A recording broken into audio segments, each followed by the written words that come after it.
Hello, can you tell me something about yourself? Yes, sure. Well, my name is Nidhi and I'm 25 years old and I live in Jalandhar city. I live with my parents and grandparents.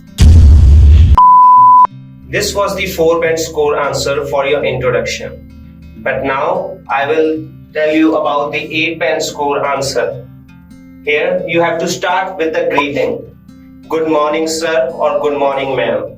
Then again you have to tell your name. My name is Sumit. After that you have to tell your age. And later you have to tell your address. I was born and raised in Jalandhar city, Punjab. And third, you have to tell something unique about your city. After that, you have to tell them about your qualifications. And the last part is you have to tell them why you are doing IELTS. So now I will give you an example. Hello ma'am, good morning. My name is Sumit. I am 30 years old. I am from Jalandhar city.